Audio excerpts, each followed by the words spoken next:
Weather alert, the latest from the east as the Met Service continues a flash flood warning for some of those parishes.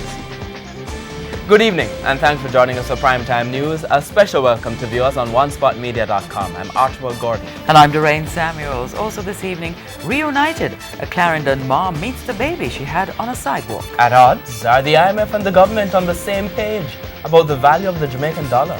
Vote buying, a burning concern from the political ombudsman. And in the financial week, greener pastures, the Economist who thinks Jamaica's economy could grow bigger than expected.